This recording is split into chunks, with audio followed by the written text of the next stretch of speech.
I'm the answer to your every cry. So illusion for the way behind. I bring to you good news. Ngiyavusela ngegama likaJesu kuphi nakuphi lapho ukhona khona. Ufolena leli phuba lelihle loNkulunkulu ukuthi ulalele naye iRhapsody yamaqiniso.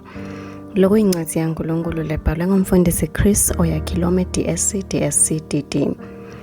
Lo mohla ngomsombuluko tilishumi kuMarch 2025. Lamuhla sihloko semfundisi Chris sithi hlonipha kubitwa kwakho kuye. Amen. Kanti-ke uvula umlayeto wakhe kumaHebrew 11 verse 24 kuya 26. Lapho khona leli verse lithi ngekukholwa Mose asakhulile walwa kubitwa ngekuthi yimvodzana yemvodzakade yaFaro. Wakhetha kuhlupheka nesive saNkulunkulu kunekutijabulisa esonweni kwesikhashana. Wabona ukuthi kwephuka ngenxa yaKristu kwakungumcebo longcono kunemcebo waseGibhithe ngoba phela abebheke umvuzo. Amen. Umfundisi uyachubeka uthi sibonelo ngaMose embhalweni wethu wesihloko ngiko uNkulunkulu lakulenzele kithi kuthi sibalwe naye futhi sihloniphe kubitwa kwethu kuye kakhulu kwendlula umnotho lupfumo nemvuvudo umhlaba longayiniketa. Bunye bakho naKristu yimvo lenkulu kunato tonke. Mkhulu kakhulu kunanobe yini imali lengayithola. Kungako kubalekile ukuthi wadi kuthi ngubani Kristu enhlitweni yakho futhi ukholwe kuye ngemoya wakho. Amen. Lwadi lwekuthi ungubani kuye nelifa lakho lelikhadimu lako kuye kutawucucudela kuwe sibinzi nekwethemba lokumangalisako kangangekuthi umhlaba wonke ungasho lutho kuwe. Amen. Kumjabulisa kuto tonke timva nekugcwalisa siphevo sakhe empilweni yakho kuba ngiko konke lokukhathalelako. Khumbula umthandazo wamoya waPawula wemaKristu aseKolose kuba seKolose 1 verse 9 kuya 10.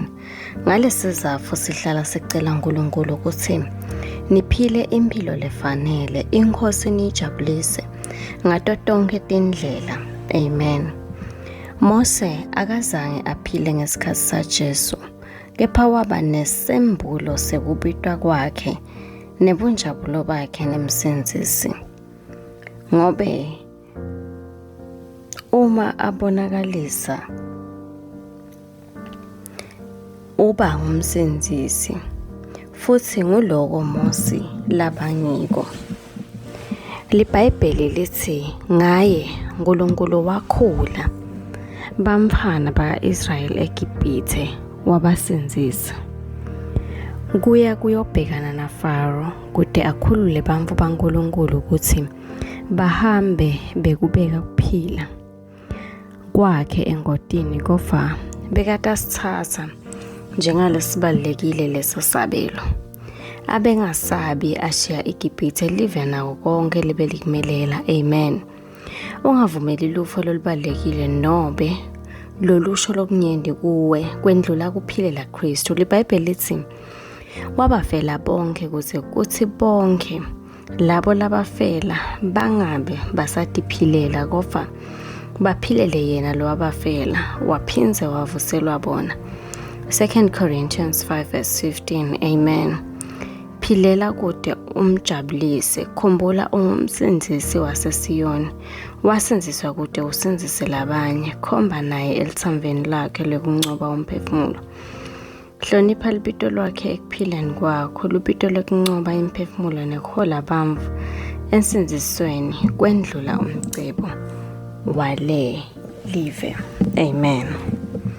Kuchubeka nesifumvo ungafundza kwaseHebrew 11 verse 24 kuya 26 nekubasefilip 3 verse 7 kuya 9. Amen. Kulesikhatsanyalo sidawushona ngumthandazo udawusho emva kwami usibabe lothandzekako. Ngikuhlonipha kubitwa kwami kuKristu.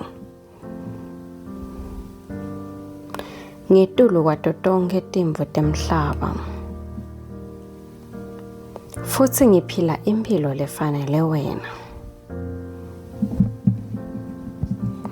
Ngikujabulisa ngato tonke tindlela. Njengoba ngigcwalisa injongo yami enkatimlweni yelibito lakho. Nginesibinzi futhi ngiyadethemba ukuthi ngikhombe nawe futhi ngiwine imiphefumulo yembuso wakho. Impilo yami ikhombisa inkatimule yakho. Futhi ngibitelwe ekubitweni kwekusinzisa labanye. Egameni likaJesu Kristu. Amen. Ngiyathemba ukuthi uyijabulele kakhulu iRhapsody yalomuhla. Amen.